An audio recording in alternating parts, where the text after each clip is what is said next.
Hello, hello. Welcome to another episode of Heated Conversations. This is episode two. And today we have a special guest.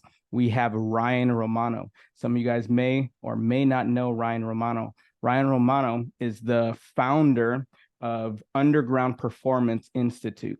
Now, what he does is he develops championship culture within teams, within programs of different sports, and he's in the sport of gymnastics. He currently works with multiple college teams, but some, to just name a few, is TWU Gymnastics, as well as Oregon State and several different universities, which he'll talk about today. So we're very excited to have him on to kind of talk about what he does and to be able to help equip you to become better at what you do. Hey, welcome, Ryan Romano. How are you doing? Man, I'm awesome. How are you today, my friend? I'm doing well. I'm doing well. How's your Tuesday morning? I can't complain, man. Like these are the conversations that I really genuinely look forward to, and especially being on the other side of the table, right? Like talking, I'm on the kind of the same journey as you a little bit, like having people on a podcast or just sitting down and having these conversations. So I'm super pumped to be on the other end of this conversation today. Yeah, no, I appreciate it. So as you know, the purpose of this podcast is really to be able to help give coaches, athletes, parents resources and different ways to be able to help themselves or athletes to be able to be better people and to be able to be better at their sport and then to be better in life, right? And so Yeah. I'm excited to kind of hear what you do. And I've seen you do a couple things when I went to TW camp last summer, as well as you came to JNR and did the Spotlight camp and worked with the athletes there. So that was kind of cool. But I haven't actually sat in one of your sessions. So I'm excited to really hear kind of what you do, and kind of how you started and things like that. So to kind of launch it off, kind of talk about first, like, who are you? And kind of what was your upbringing with sports, if you're an athlete, what sports did you do, so on and so forth. Yeah, I'll give you the backstory. I'm originally from Alabama. Actually, wrestling is my background. Grew up wrestling in high school, wrestling in college, and ultimately, little did I know that that's kind of where this journey actually began. And so, to make a long story short, as I ventured from that high school athlete to college athlete, the easiest way to describe it in terms of I was very underachieving. I lacked a lot of confidence. Ultimately, like I had no identity. I had no ability to know like actually who I was.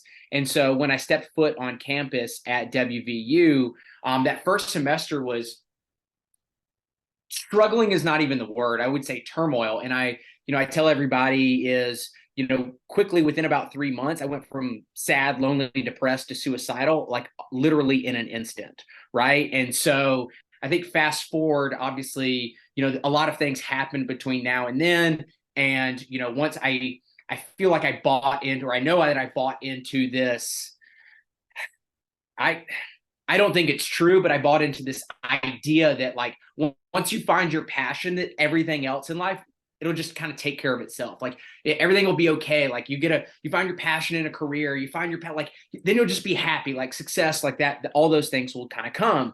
And so I really believe that that's what got me through college ultimately. And once I graduated, really my first bout of confidence, the first bout of, living truly what it is that I wanted to do was, telling my dad that he's owned a company for 40 plus years now, that I didn't want to go work for him, that I wanted to go on this journey into sports performance. At the time, it was just a strength and conditioning gym.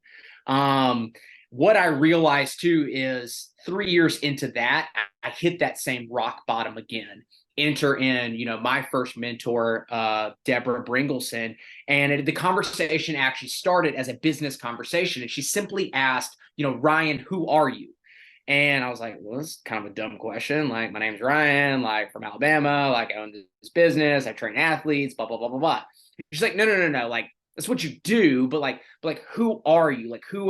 Who's the inner being side of you? And I really didn't have an answer. And so very simplistic. She said, like, Ryan, like, if you want to change anything in your life, like, you have to start with you. Like, you have to start with who you are. You know, if you want better relationships, ultimately you have to upgrade who you are. If you want a bigger and better business, you have to change. If you want to excel in sports, if you want to grow, like, whatever it is, like, you want to make more money, like, you have to be the one to actually change. And so at that time is all the conversations in the gym really started steering towards that, asking, trying to figure out and dive deep with athletes and individuals, and through conversations and figuring out, you know, if people actually knew who they were. And through the few conversations that I was having with athletes in the gym, it was very evident that like people were just struggling. And ultimately, like I knew is like they had so much more to give in their sport, because that is a large part of what they're doing at that time. And it is a big piece of their puzzle in their life at that age. And so actually I went out and hired, paid a handsome amount of money to a research company, essentially to go pull the data. Like, is this real? Like, are these athletes, the data that I actually got was really geared towards young adults. So like teenagers up through, you know, young 20s, mid 20s.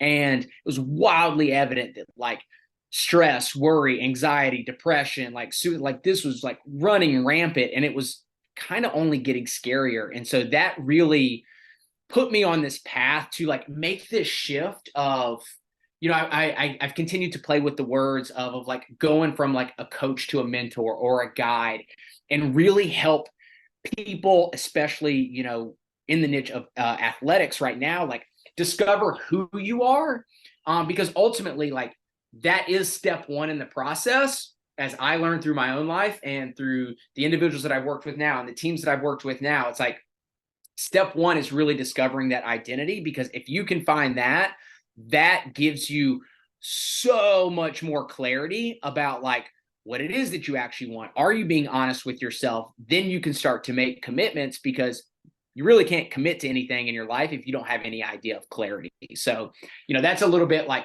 where I was underperforming and what drove me into essentially what I'm doing now. Yeah. And I know a lot of times with wrestlers, me being a wrestler myself, in high school at least, I know that a lot of it is on you, right? So the pressure is Yeah. on you because you go and wrestle out on the mat by yourself, and you're pretty exposed, right? Because one, obviously the attire that you wear can expose you. Two, you're going up against another human being, like another man, and you get to see whose will and who's like macho between you, right? And so that could do a lot to like your yourself, right? It could just, you could really identify with your wins and your losses and your performances and stuff like that. And I could totally understand like kind of where that comes from. Plus it's like if you really want to get good at wrestling, it's like a lifetime dedication, right? From when you're young, all the way until however high you want to go. If you want to go to Olympic level, or if you want to keep making world teams, like Jordan Burroughs is currently still at the highest Right. level. He's been out of collegiate gymnastics for, you know, I Or think he's wrestling. known for his like third or fourth Olympics at this point, right? And so it's like to be able to get to that place where you're just like, man, you know what? I've really let this sport identify me as a person and my experiences, you know. And a lot of times that's what happens is our experiences identify who we are, and we identify with those things. And being able to, for you to be able to get to that point where you realize that, and also for you to have conversations with people who could challenge you on those things and made you think deeper, right? Which I totally get, because I'll share this story. I know for me, I personally have like a similar story in regards to um, like, and I've talked about this a little bit in the first podcast, but I was such like a performer, meaning like I would love to show off and do things all the time. And Yeah. so I would do this in class. Well, the head football coach of the high school that I went to, I was taking his driver's ed course. His name was Doug Eckmark. And I remember just acting a fool. He pulls me on the hallway and has a conversation with me about like who I am and like what am I doing, and to really change my mind. And literally that was like the switch and the flip in my mind to really propel me like to who I am today. Just because I wasn't really a bad kid. I just was mischievous, right? And I just loved Right. people and stuff like that. But man, I needed someone to give me some guidance, right? And the lady that you mentioned that gave you some guidance and challenged you, and not identified with what you did, but who you were as a person, led led you to now what you do, right? Yeah, Um, I think, well, and I think too, to even touch on what you're saying is, or piggyback off what you're saying is, it's the ability that, like, we hear it very generically all the time. It's like, you have to be open minded, you have to be willing to take criticism, like, you have to have all these things. But really, I think what it ultimately boils down to is it's challenging your beliefs. Like, and it's so many of the conversations that I have, like, there's not necessarily a right or a wrong, but if I ask you like why you perceive the world in a certain way, why is it that you believe that in what you're saying? If you can't give me a valid answer, then it's like that was probably hardwired into you. And it's like you have to understand like what it is that you actually believe. A valid answer is not because my parents told me. A valid answer is not because this is what my coaches always said. No, like you need to understand like why that's important and why it is that you actually believe what it is that you believe. Because when I challenge you, it's going to do one of two things. If you can articulate back to me like an extreme like understanding of what it is that you believe, it's going to hardwire that belief into you even greater. That could be a good thing. Or if you can't, it puts you on this path of discovery of like, holy shit, like why do I actually believe this? Like this is this a good thing or is it a bad thing? Is it serving me? Is it not serving me? And so I think that that's ultimately is I always tell everybody like I can't make decisions for you, but I can help you uncover and I can guide you towards making the decisions that you actually want.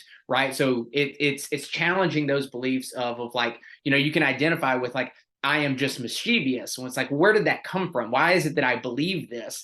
And so it's like, does it serve me? Does it not serve me? And then I can go on the path that I actually want to go on based off of understanding what it is that I actually believe.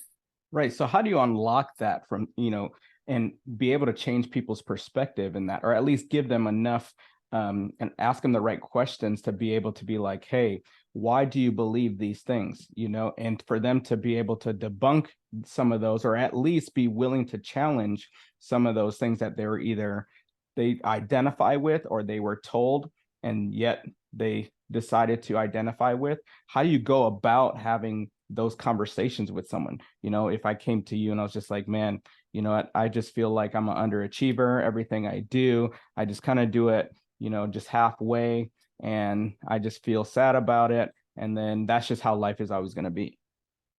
Well, it almost gives even one step before that, right? And so it's getting you to, like you just said, explaining to me, it's like I'm underachieving, like I feel like I'm doing the same thing. I feel like I'm spinning my wheels, like I lack the confidence into go out and performing. And so ultimately is take a step back and it's just asking like, okay, like how long has this been going on? And for most people, it's probably a while, right? Like this has become very hardwired. And then they start to identify with it. It's like, I'm just not a competitor, right? Like I can't perform in the bit, like whatever the story is in their head. And so what I challenge them is with two questions, and I'll give you the one kind of answers yours is all those things are emotions, all those things are feelings that you have within yourself, those beliefs, right? It drives some type of emotion, frustration, worry, guilt, shame, doubt, fear, whatever it is, an unwanted emotion for in this scenario. And so I always ask people is the number one question I come into, I'm like, are you addicted to a life that you don't love? And everyone's like, oh man, like that's kind of powerful. Like, what do you mean? I'm like, okay, let me rephrase it this way. From the moment you wake up to the moment you go to bed, what's the number one emotion that you feel like throughout your day? And I'll be honest in like really honing in with of all the college individuals, athletes, I'm sure there's one or two, but I can't think of it off the top of my head. The number one answer that I get across the board is stress, right? And so it's like from the moment I wake up, because I got to go to school, I got to worry about practice, I got to worry about treatment, I got to worry about like whatever it is, relationships, meetings, doesn't matter.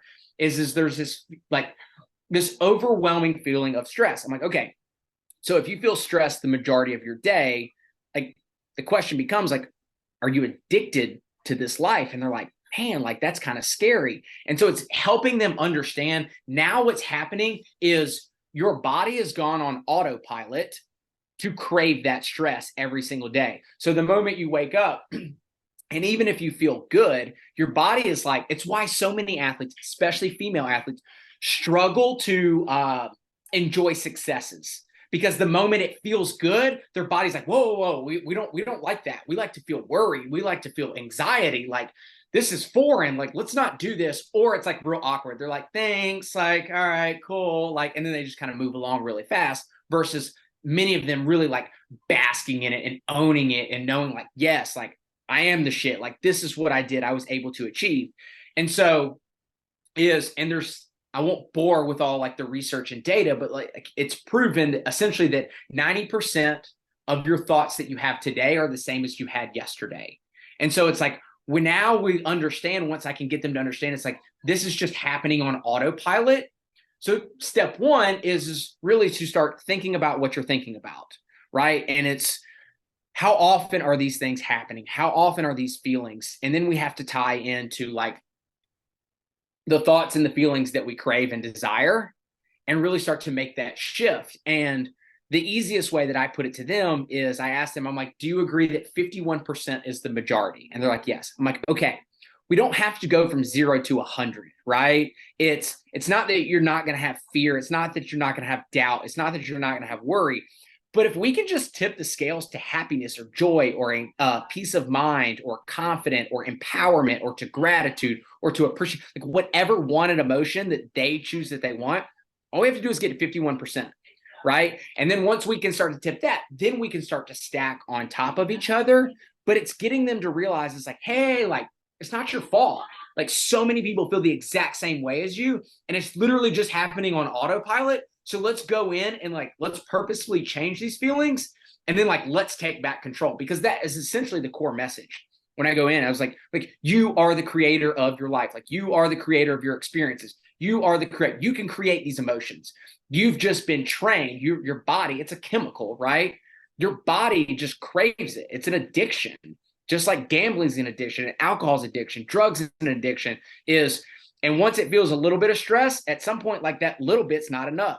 So that's why, like, I joke with so many of the athletes. I'm like, that's why when you wake up in the morning, really you could condense your to-do list down to like 3 or 4 things, but you have 50 to 60 things on there so that it feels like super overwhelming and you're never going to be able to get through the day. And like, you have so much to do. I'm like, it's not that serious. Like, let's bucket these things down. Let's take a step back. Like, your body is literally just pulling you to wanting to feel like this. And so it's understanding that we can actually take back control and get rid of the addiction, so to speak. Yeah. So I have well, actually I have 2 questions. I'll ask this part first. So going back to what you said about how like women, like female athletes typically don't celebrate as well when they have successes, what would you say to the athletes? Like in gymnastics, especially in college gymnastics, it's a huge thing to like have energy, right? When you do well, to celebrate each vault or each routine, and you even seen the corrals and stuff like that, them cheering each other on. Do you feel like that's them actually being truly happy, or are they kind of just doing what you're supposed to do? That's just what you do. Like, have you found like, hey, in that place, I'm truly in a place of joy, right? I'm truly excited for what my teammate just did or what our team is doing.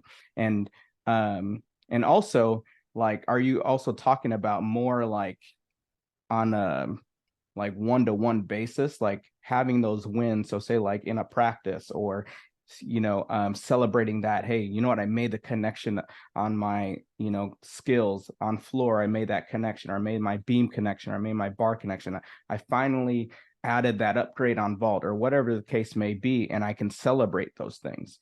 Or do you feel like, hey, you know what, I made a correction, but it wasn't perfect, which I hear all the time athletes talk Right. about where they're like, I'm like, oh my gosh, as a coach, I'm excited. I'm like, man, you made the change, but it wasn't. I'm like, no, I need you to find that success in what you just did, because you just made a change that you weren't making before, and your brain needs to respond to that and understand that.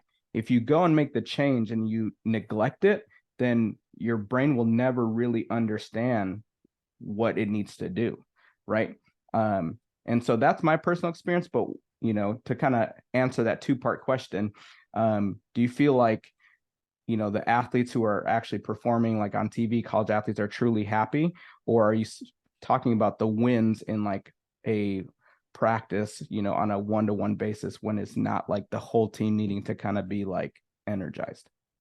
Yeah, I'm going to jump into part two of that first. And because I think that that's a really big one. And the you're 100% correct in the idea that, like we just talked about, just like you can become addicted to unwanted emotions, you can become addicted to wanted emotions. Like you can, like, you've seen people like that. It's funny that like so many people that don't, like, what if I become like overly confident and overly I'm like that's not even, we'll figure that, so much easier to turn you down. We'll figure that out like way down the road.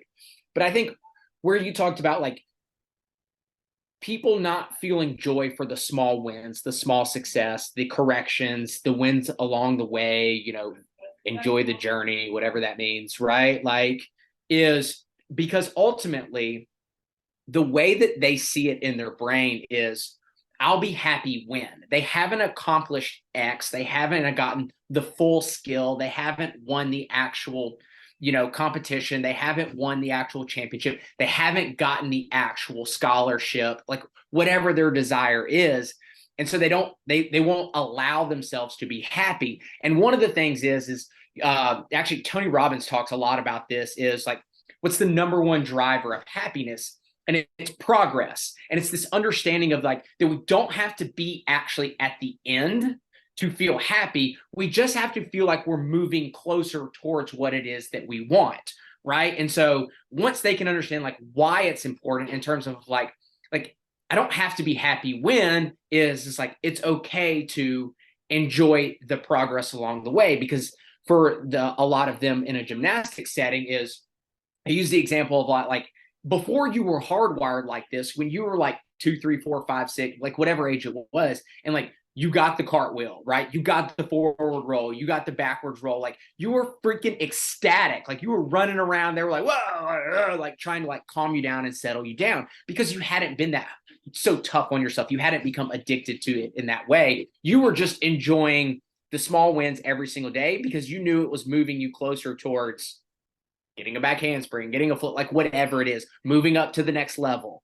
And so I think that understand, like, help them shift the belief from I'll be happy when to the number one driver of happiness is progress.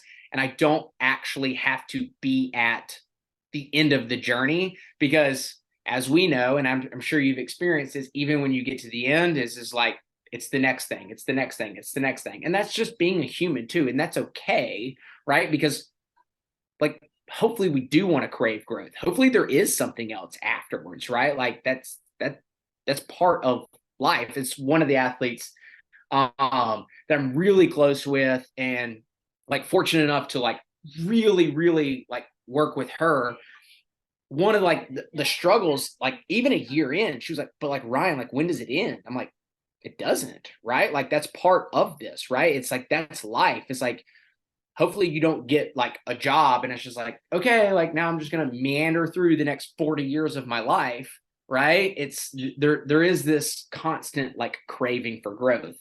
So that's kind of like part two to that. Part one is, I think the question was like, is that excitement, is that joy real? Yeah, I'd say so, probably so. Also like environment plays a role, right? It's like when you're in there with 15, 20 of your teammates, or if you're on the sidelines of a football game, like, and everyone else is getting geeked up, jacked up, like it's definitely easier for you, just product of the environment. I will say too is, for a lot of people, not everybody, but for a lot of people, it's it's easier to have genuine, and this can go both ways, but if they're your teammates and they're your friends, a lot of times it's easier to get excited for somebody else because it's not you. It's kind of like helping somebody else, right? Like it's really easy to give somebody advice, right? And help them, like guide them, but it's much different to actually live it yourself, right? And this is why, I think it's super important on top of this, every time I go into a team and like through our like 3-step process, like I literally I'm like, look, this is me doing it. This is my most recent, like I filled out this too. Here's my version. Here's this. And so it's like, they know it's like, oh, okay. Like he's totally not full of it. He actually does it and live it too. Yeah. So No, that's good. That's very good. I think those are important because I know people who are listening will probably think, especially those who are in those roles, like, are you trying to tell me how I'm actually feeling, right? Because sometimes it's like, I'm truly excited. How can you tell me I'm not excited? Where yeah. sometimes it is what you said. It is just the environment that creates it, and just it is what you do. It's just part of it, right? And when you don't do it, someone's going to tell you something about it. It's usually your teammate or your coaches who will be like, hey, I need you to kind of cheer it on. And sometimes you may not be in the mood. You may just had a bad routine, or something in life may just not be going well, or you're just not feeling it, whatever reason, then you need to just turn it on, especially for the team's sake and not be selfish, right? But sometimes it's just, that's what it is. I love what I do. I love this environment. I love competing. I love what my team is doing. I love how the crowd is interacting with us, and that gets me excited. Or that's just my personality. I'm a hype person. I love energy, stuff like that. So But it's taking the time to actually identify, right? Like that is step one. Most people don't really know. It's like, how do you describe yourself like as a competitor? How do you, and they're like, like I don't, like they don't really know.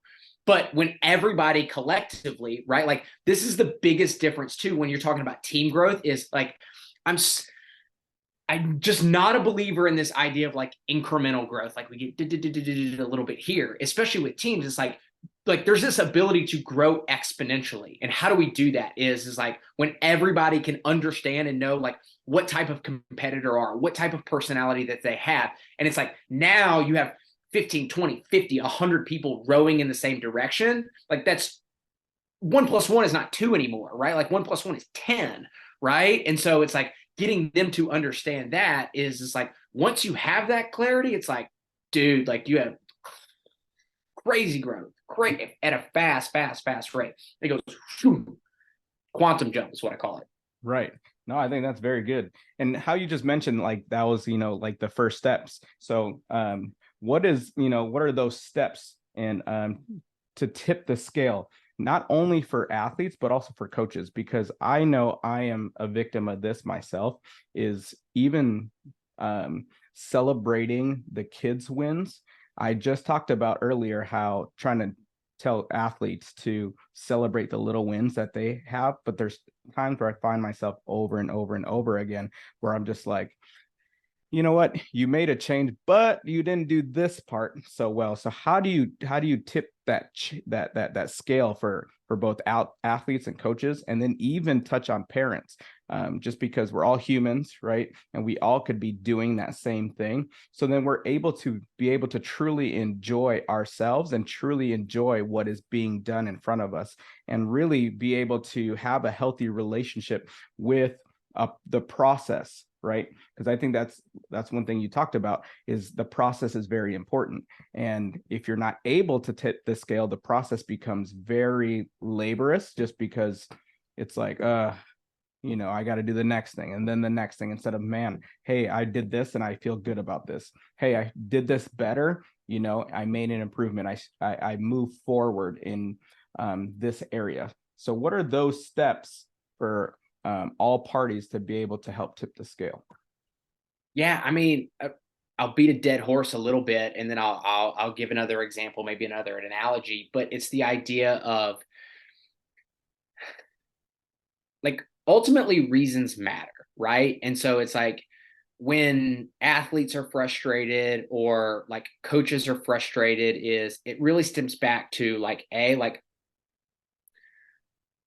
what is it, real clarity on like that you actually desire, right? Like because if I don't have clarity on that, or if I'm doing it for somebody else, like that's where like the burnout, that's where the daily grind comes in. Like that's where it's like the frustration of like, is as I always say, it's like there's a very big difference between motivation and inspiration. Motivation is like you have to push yourself, right? Like I'm like, how many of you guys wake up in the morning, you're like, I just need some motivation today. And like you have to push yourself out of bed to just get going. Versus there's been a time in your life where you beat your alarm clock up, right? It was probably on Christmas or your birthday or a school field trip. Why it pulled you out of bed because you knew something was exciting was going to happen. And you couldn't wait to like get there and experience it. And I think it's once we help them understand and get them to get clarity on what actually inspires them, then like the number of miserable days, the number of like, it doesn't mean that motivation is not a thing. We all need that, like along our journeys at some different points, but it should not outweigh the days that we're just pulled into like actually being there. And so, I think it's this idea that, like reasons end up trumping intelligence, knowledge, or, really anything. And so I call it a mission, right? And so like when I talk with athletes and I talk with teams, it's like when you have that, like you have to get really, really clear on like what that mission actually looks like and like why it is that you actually desire it, like why it is that you actually crave it, right? And so there's not necessarily a wrong answer per se, but it's helping coaches, it's helping parents, it's helping athletes understand like what those actual reasons are. And if they don't have big enough reasons, then like I challenge and I push back and I'm like, then you probably don't want that. I'll give you a real example is, or we can call it like the accountability side of it too. And that can be accountability for yourself, or it can be for your teammates. Is there was a team and they were not on the same page on like what they ultimately wanted their team mission to be. The vast majority wanted X, a small handful in the wanted Y. And I sat down with one of the ones that wanted Y in the smaller group. And I just simply said, I was like, you really believe this is like, this team is capable of this? And they're like 110%. I was like, great. If that's the scenario, then if that doesn't happen next season, it's on you. And they're like, whoa, whoa, whoa. Like I didn't sign up for that. I didn't say all that. I'm like, but if you actually thought it, like you deep in your soul, like you knew that like that would light you on fire to get 10, 15, 20, 50, 100 people rowing in the same direction as you. But that reason wasn't there enough. And so it's like ultimately it's like, like maybe I'm not really that sure. And that's okay. Like it just is, right? Like there's no right or wrong with this, but it's helping them uncover like, are you actually inspired? Are you ready to take on this? Do you have big enough reasons to show up? Do you feel inspired to get yanked out of bed every single day to do what it is, like whatever it is that you actually want to do? So I don't know if that actually answered it, but I think like ultimately you got to have that, like understand, like knowing it, like what it is they actually want, because I'll be honest, probably I know the teams that I've been around, and like ultimately, when you talk to them individually and you talk about like what's their overarching like dream outcome, big goal that they want to accomplish, like the first time I get in there is very few actually believe it. Very few actually. Why? It's like, well, I want to be done with this meeting and I want my coach to like, I just want to like say what I feel like, what it is they actually want to hear. And so like that's kind of like my superpower is to step in. And I was like I have no stake in the game, right? I'm just here to help. I'm just here, right? Like I'm moderator. I'm the guide. You just help me out. And so it's like we have to get honest clarity on like the direction that we're actually going. And it's amazing how few people actually do that. They just do things to write things down and check it off the list. Yeah. So how do you help break that like PR type mentality, right? Where you have to say the right things or you have to try to say the things that people want to hear. So I think step one, and this is there's really two pieces of it, is it's like step one of our process is like if I had to boil it down into one or two words, it would be like actually building that trust and connection. because ultimately is we're only going to be honest with people that we trust, right? Like that's just natural human instinct is, you don't share your deepest, darkest, or most shameful secrets just with anybody. It's like there's a very small like inner circle of people that you're connected with that you'll actually like be like blatantly honest, right? And so I think it's the ability to actually, the hardest part, and it's not the coach's fault, the hardest part is like how many times you give the example of like your parents had told you something for 15 years and you never listened, but some t-ball coach like saw you on the street and like told you the exact same thing and you're like, most genius idea in the entire world. Why? It was just a different voice, it was a different setting, it was a different scenario, and the light bulb went off. And so that's kind of like, I'm very like clear and blunt, but like that about like what my role is, but that's kind of part of like what my superpower is like if, and it's done very deliberately, is if I go in and I get at least the majority of like trusted, truthful, like real, honest, authentic connection with them, then it's like, coaches, let me have this conversation. Let me see where they are. Let me see where the honesty level is. And then we can all circle back, right? Like now we can start to have like real dialogue. Now we can actually start to like get into the nitty gritty about parts about it because they feel comfortable, right? Like it's just it's a hard part is it's difficult for coaches too because like you want to wear that hat, right? Like you want them to trust like and feel connected with you, and they do, but at the end of the day they have this underlining little bit of like fear and uncertainty because in their brains like you control their destiny, right? Like you control like, do I get in a lineup spot? Do I become the starter? Like, is it good enough? Like you have the ultimate say. And so it's like, why would they go and tell some shameful moment or something that like might allow you to put a little bit of doubt about their ability to perform in your brain, right? Like it just doesn't logically make sense. And so that's the power of like, I call it having like the outside voice, the mentor, the tour guide. I call it like being an academic advisor. You go into an academic advisor, you say, hey, I want to major in economics. Like, great. You need 3 sciences. Here's a list of 20. You choose which 3 you want to take. And that's essentially my role. It's like, here we are. You guys tell me what off this list that you want to be able to go. So I think that, if coaches are willing, like there's a lot of value, a lot of benefit in having that other voice. Just you get a little bit more honesty, right? Like it's just kind of the nature of the beast. Yeah, no, that's good.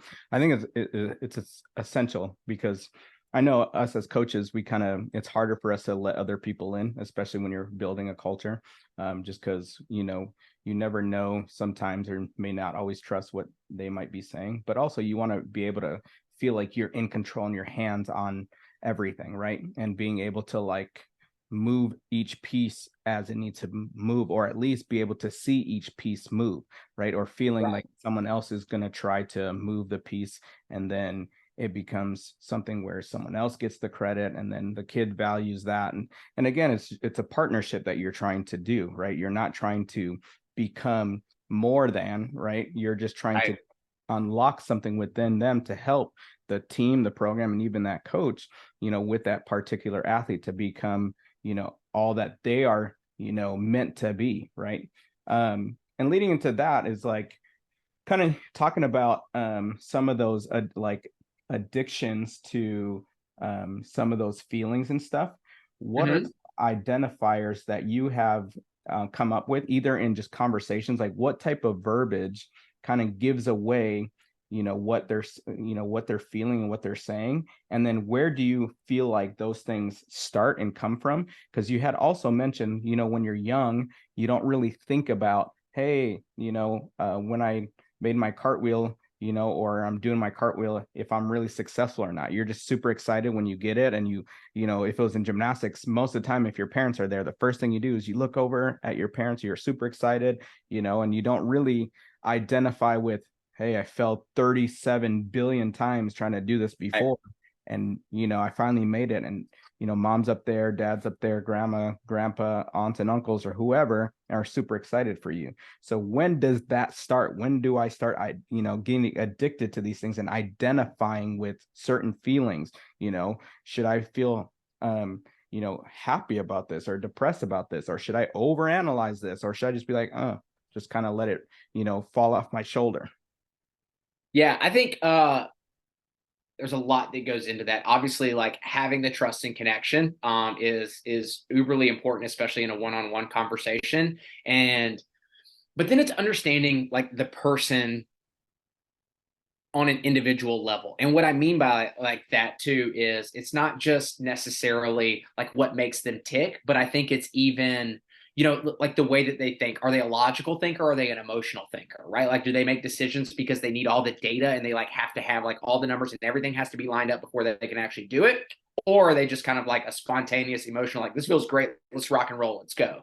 Right. And so there's those little nuances of understanding, because that plays into a role of, if somebody's very hesitant and I understand that they're a logical thinker, then I'm like, I'm okay. I know they need that everything has to be, they think like an engineer, right? Like everything has to be in perfect alignment. They need all the evidence in the world so that it all lines up. So I can language the conversation in that way, right? Versus the more like it's just the opposite on an emotional thinker in terms of, is it slowing down? Is it speeding up? Is it being more like proactive versus like reactive? And so I think understanding those little nuances play such a big role. And then there was another piece of that. What else did you ask me with that part? Because there's something else I wanted to say. Now I'm having a brain fart. Yeah.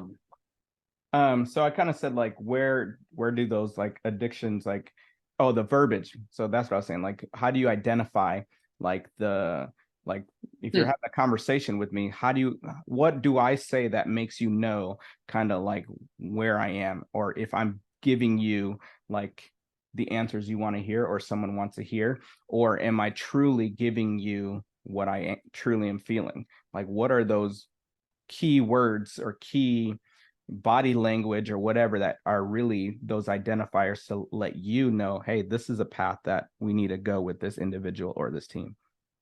Yeah, I would say I'm weirdly good with like body language.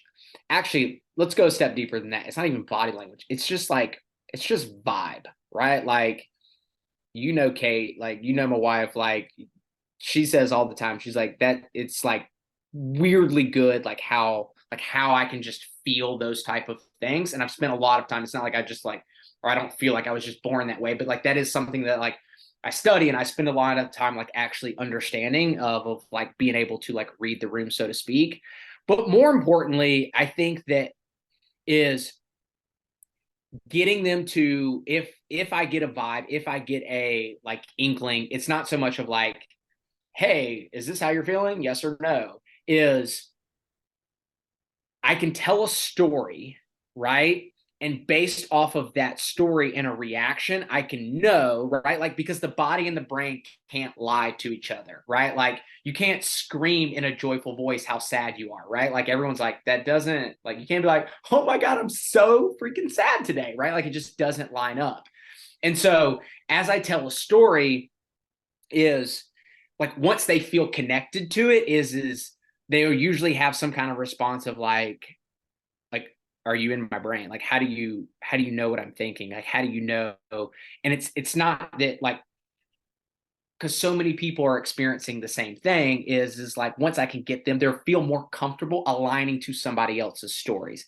It's the same thing of like probably an underlining reason of like why you started this podcast, and like why you, because you want people to share stories. Why? Because people resonate with stories. Stories move people. Stories pull us towards something, actually taking an action, right? So if they resonate with a story, then it's like, then it becomes okay because they're not the only one, Right. right? And so is, I won't tell the story, but like there's everybody, I gave the statistic that 90, roughly 90% of the thoughts today are the ones that you had yesterday. And I can tell a story in like, I go, in 20 seconds, I can tell a story and you guys will all believe what I just said. And like 99.5% of the time, everyone's like, how'd you just do that? Right? It's like, because I know, like, now you feel connected. And then now they buy into the 90%. I'm like, okay, do we agree on this? They're like, yes. But if I just tell them 90%, if I just tell them, right, like that doesn't move anybody. Right. And so I think that's become a superpower, just a Like a large magician. part. Say that again. I said almost like a magician, right? So like a magician is telling you a Yeah. Yeah. Yeah. while they are like trying, they're telling you a story as they're doing their tricks, right? As they go, and they're like teaching you about how you perceive things, right? And as they're telling their story, they're doing whatever they're doing and they're perceiving, things, and they're able to make you feel certain things and then identify sometimes your weaknesses, right? And sometimes some people are good at it and just they find out their strengths. They're like, yeah, I knew what he did or what she did, you know. And honestly, full transparency is this is the mistake I made early on. I was trying to coach people too much. I was trying to be like, well, 90% of your thoughts are the same as yesterday. And they're like, I don't, I don't buy it. And I'm like, but like, look at the data. And they're like, I don't care. I don't buy it. And so in their brains, they're like, Ryan, you sound really freaking smart up there, but like I don't give a shit, right? Like I'm just not into it. But if I can attach a story to it or I can use an analogy and they're like, so I've learned that like anything that I say, especially that I want the light bulb to go off, there has to be a story, there has to be an analogy. Otherwise, it's like I want to believe it, but I'm just not really quite there yet, right? And so I think that that's become a huge part of like my own like transformation into like coaching and helping people. And I think that like helping, I was having a coach or having a conversation with a coach, and this very similar conversation got brought up. And this is what like I was telling them, I was like you like, how do we build that connection? How do we do these certain things? And I was like it has to be done through stories. It's the same of like there's certain movies that you love. Why? You just feel like it speaks to you, right? Or a song, right? Like it just touches your heart, it touches your soul in a certain way, and you just like it resonates with you, right? And so it's like I always say, it's like if I want you to think about like a memorable moment, like with your mom or your dad or somebody or a beach trip or like whatever, it's like I'm just going to tell you a story about something that I experienced with my mom or my dad or at a beach. And it's like, you're going to just attack, you're just going to put your character inside of there. Yeah. No, I think those are good. Those are really good to kind of help us to kind of know like the differences between um just information, and really that's how people like take things, right? You have to be able to make that connection. If you don't, then it's just information, because I think that's what causes so many of us to like not progress, is just we don't always believe what's in front of us unless um we again there's something that attaches like a story or something, an identifier that relates to us, right? That hits home, right? The emotion, right? Right. There's a quote, God, I don't remember who said it, but it's like essentially it says like information without emotion is not retained. And so is if I have to strike a chord with you, it's like I know you haven't sat in at some of the camps, but like literally how I open up with these kids, I'm like no matter what, some of you are gonna love me and some of you are gonna hate me, and that's okay. But here's one thing: you're all gonna remember me, right? Because I'm gonna be the most wild, most obnoxious, most blunt. Like I'm gonna strike an emotion with you that in a month, if you saw me in the grocery store, you'd be like, "There's that guy." Like I remember him versus just another coach at camp, right? Like Right. it's the ability to actually stand out. Right. And I can identify with that as well. Like my personality is kind of similar. Like Yeah, you, yeah, totally. if you ever been at camps with me, which you've been at a few camps with me, kind of seen, I'm a character at camps. But part of it is because I want them, in my own mind, is I want them to be able to go back and remember the time that they had at the camp because of things that I may have done. Not necessarily like that's not like the reason they should have came to the camp or like what they should have gotten out of it. But sometimes it's hard, especially like say you're a like a prospect athlete for recruiting Mm-hmm. or whatever, and you go to multiple, camps and stuff like that to be able to try to find out, is this the next place for me? Sometimes what helps, or even with little kids, what helps them remember a place is, certain persons or personalities or events that happen that really place them back in that same spot, right? And I like to be that person sometimes. And again, I can be silly, I can be fun, I can be wild, I can be crazy, but yet have that same like intentional like coaching Mm-hmm. relationship with them where I'm like, all right, hey, we're gonna work on your kip handstands, or we're gonna work on your double back on floor or vault. We're gonna work on your Yurchenko and Suk and be technical, but at the same time, be like in the warm up with them, um, just acting a fool. So then they're like, hey, I remember this cricket coach who was at Alabama camp who kept looking for the elephant that he says that his that they stole from his village, whatever story that I came up, Yeah. right? Yeah. Again, it buys in with those athletes like so fast, right? And now they see, hey, man, he can actually spot me too. Like, again, I'm not trying to sell myself or anything like that, but I'm trying to make them comfortable, right? And again, I tell a story and just 100%. say, hey, um, and now like it may make that university more intriguing for them just because they're going to pay attention a little bit more. I want to go back to that Alabama camp, and then I'm going to start to follow Alabama, and that's just an example just because that's where we recently were All together. right. But whatever university that is, right? Wherever they want to go, just having those people who are there, and it could be people like me, could be people like you, could be people who speak to them or resonate to them, however. And my energy is probably not for everybody too, and that's okay, you Yeah. know. Yeah. Yeah. But um, being able to tell stories is important. I think that's what major brands do, right? Yeah. That's what Totally. we need to do as people is tell honest, true stories about ourselves and our lives and who we are. Because I don't really fake any of the stuff that I am. Like I'm that all the time, you know. Yeah.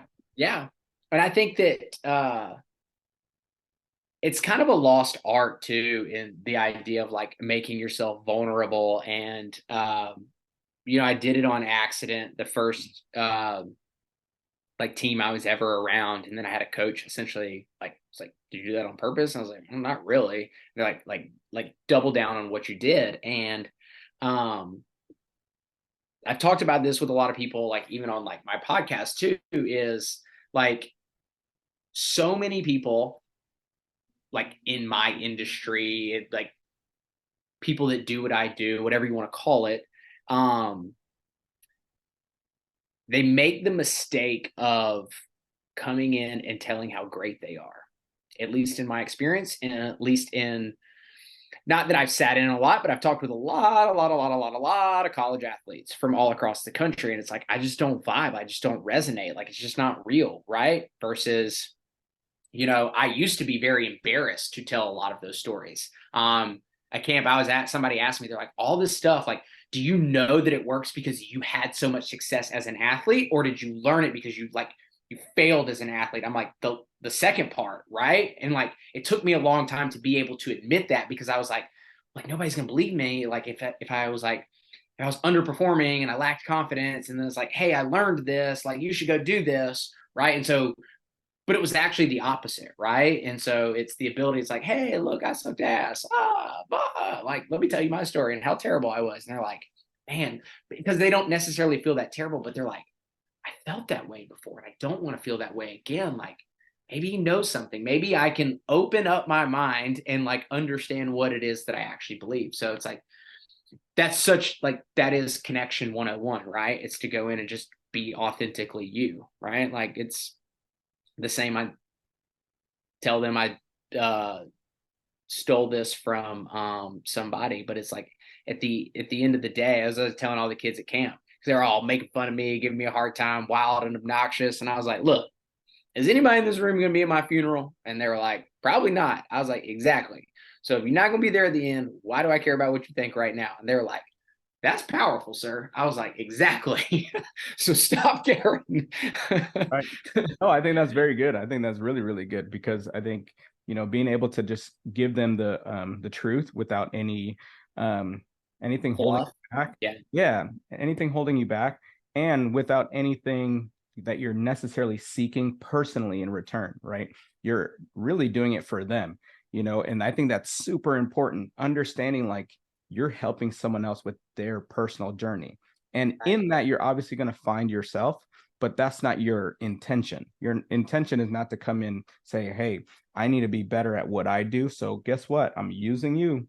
Like, no, Yeah. it's Yeah. it's authentically, I'm coming here to serve you, like, and help you align what you say and what you do with, like what you say, what you think, and what you do should all align, right? It shouldn't be where I say one thing, I think another thing, but then yet I do a different thing, that again are pulling you in so many different places that spike a lot of those feelings of depression and, anxiety and stuff like that, because you can't get those things aligned. You're like, man, I want to wear purple today, but I think red looks better, but I'm wearing blue. So, and you're like, okay, but And then I'll even add on to the end of that too, is even after doing is I always say it has to become who you are, right? Identity is everything. I'm like, you're not a human doing, you're a human being. So it has to be who you are. You have to live, you have to step into that person and be that person every single day. If you do, that's how you become exhausted. Because like now you're trying to live somebody, you're probably not. You're trying to force somebody, you're trying to willpower your way through every single day. You're waking up in the morning and putting a costume on to serve so many other people that aren't you. Why don't you just go be? But you got to figure out what that being looks like before you can actually step into that person. no, I think it's great. I think it's great. So right now, I think we're gonna kind of wrap it up. I'd love to have you Okay. on again, just because I think there's more information that we could get, and we can dive deeper into like how these processes are done, and even talk about Totally. some of the universities that you work with. But to kind of Yeah. before we kind of end the episode, can you talk about where people can find you? Even talk about how many athletes that you are currently working with, how many teams and which teams you're working with, and then what kind of last words do you want to kind of leave with the listeners and the viewers? Yeah. So where you can find me, I'm very I'm very relevant. I don't know if that's the right word. I have a presence on Instagram, Facebook, and LinkedIn. I would say, Facebook is probably like the primary driver of like where I put a lot of like my content, my message, and those things out. I think a big way to get more information is I'll send you the link. It's winningchampionshipslab.com/platinum performance. And so that's in a weekend of like what we would actually do with like individuals and teams. It's actually something we just launched yesterday, believe it or not. So super pumped about that. Like I said, I'll drop you a link. The most important parts, what would I leave with everybody is it's a very good question, and one that actually my coach recently has been hammering me with is Ryan, what is your core message? Like, what is your message to the world? And the more I've thought about this, I think it stems back is I've looked at every single presentation. I've looked at every camp I've ever spoken to. I've looked at probably, I don't have it documented, but all the athletes that from in my physical gym to telephone calls to Zoom calls all across the country is one thing I've always said to everybody is like, you are the creator of your life. Right. And so every team I've gone into and every camp, we always play a game at the very beginning to understand that. And so I think that that's the central theme is, you know, a lot of times I think in sports and in life, you hear like, don't be a victim. And without the understanding of like what's the other side of that. And so is I think it's shifting to the world of possibility, to the world where showing up as the most powerful person in the room is 100% in your control. And if you will take the time to actually decide like where your current reality is right now, to the person, the being that you want to live, that ultimately it doesn't guarantee things, but man, does it give you a hell of a better opportunity to capture the things, the experiences, the successes, the joys, the emotions that you want every single day in your life. Because I say it kind of like gambling a little bit. It's a numbers game, right? Like you want to give yourself the best odds. And when you can show up as truly 100% you and the person that you've created, like, man, that's powerful. That's powerful for a coach to be able to recruit somebody like that. That's powerful when you walk into an arena to step in and like feel like you're the most powerful person in the arena, or simply just a conversation. If you're going through to get a job, to get, recruiting interviews, like whatever it is, it's like, again, it's energy, it's a vibe, and people feel that and people know that. It's like you can have all the talent and skill, but if you're just got that hesitancy, it's just that unsure. And I think the last piece I'll say on this too is like, again, it's not guaranteed, but where I think this becomes powerful and understanding and knowing that you are the creator is it builds certainty, and people that have a feeling of certainty will take more action. They will start to step in and be and do and live as that person. So yeah, you're the creator. No, I love it. Two more things. First, could you name some of the teams that you work with, and some of the athletes, if they wouldn't mind, that you could identify with, especially with gymnasts, especially, and if there's also other sports that you work with too, so then it could get out to more people. And then lastly, if I wanted to contact you, where can I like contact you if I wanted you to come in to work with me or work with my team or any of those things? And to kind of go with that last part is, can you plug in your podcast, kind of talk about what it's called and kind of what you do in your podcast? Yeah. So teams, I'll say teams that gymnastics that I'm currently working with, like as of right now, are Oregon State, TWU, and Auburn. Got a few more conversations before season gets kicked off, so we'll see about that. Other teams and universities that I've worked with before include Rutgers, Arkansas State. I've done different sports and teams at Alabama previously in the past, and done a host of like camps across like different sports as well, across the country. I'd say the other like individuals is I've been fortunate enough to